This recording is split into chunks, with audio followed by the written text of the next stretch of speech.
Assalamualaikum warahmatullahi wabarakatuh. Salam sejahtera bagi kita semua. Buat teman-teman, buat Pak dosen.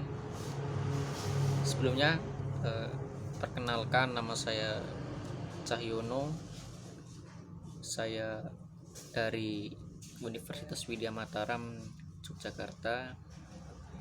Nomor induk mahasiswa 201217810. Di sini saya membuat video.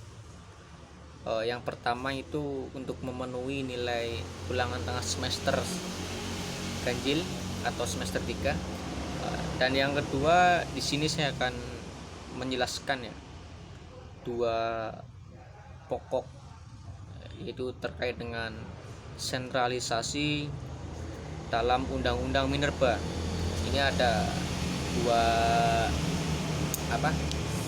dua pembahasan yang nanti saya akan bahas, yaitu antara sentralisasi dengan Undang-Undang Minerba.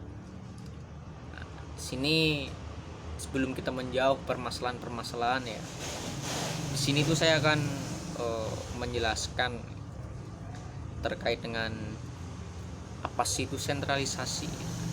Mungkin di luar sana masih banyak ya orang yang belum tahu apa itu sentralisasi ya. Mungkin anak hukum ya udah tahu lah apa itu sentralisasi, apalagi terkait dengan undang-undang ya. Tapi ini saya akan menjelaskan sini bukan hanya anak hukum yang harus tahu, tapi masyarakat luas pun harus tahu tentunya. Jadi sentralisasi itu adalah persatuan atau pemusatan. Jadi yang tadinya itu disebar di sana di sini itu dijadikan satu. Nah, sedangkan apa sih itu Undang-Undang Minerba?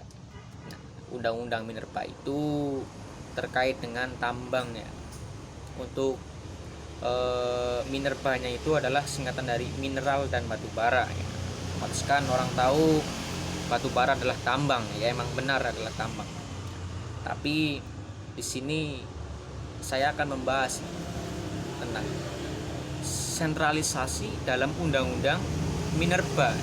Ini apa yang jadi permasalahannya gitu kan. Jadi yang menjadi permasalahannya itu adalah terkait dengan perizinan. Bahwa kita ketahui ini adalah suatu yang sangat ramai dibicarakan tentunya bagi semua kalangan ya. Mungkin masih ada kalangan yang belum tahu ya lah ya. Tapi sini saya akan menjelaskan ya permasalahan pokok-pokoknya. Nah, jadi kok kenapa ya desentralisasi? Apalagi terkait dengan Undang-Undang Minerba gitu. Jadi sentralisasi kan tadi adalah pemusatan. Nah, jadi yang kita bahas adalah perizinannya gitu.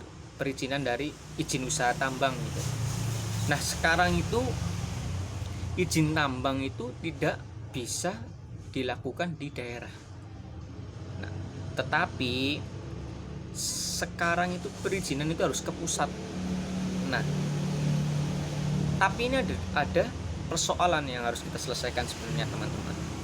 Nah, yang pertama, ketika perizinan itu dilakukan di pusat, itu tentunya bakal memudahkan kita ya. Bukan memudahkan kita sih untuk tapi lebih memudahkan ke pusatnya gitu, biar lebih enak kontrolnya gitu. Nah, tapi ini ada sesuatu yang bertentangan teman-teman. Apa sih yang bikin bertentangan itu?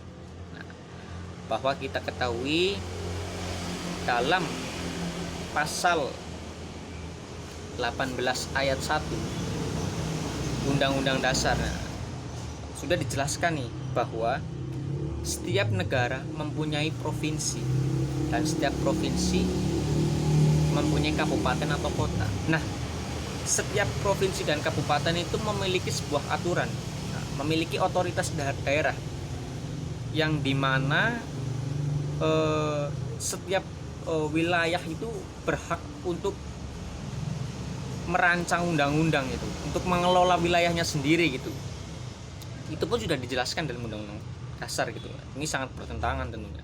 Nah, itu pun ketika sesuatu perizinan di pusat, otomatis kan nanti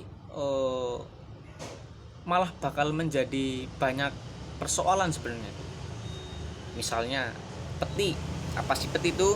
Nah, peti merupakan pertambangan tanpa izin. Nah, itu kan sangat bahaya karena sulit gitu.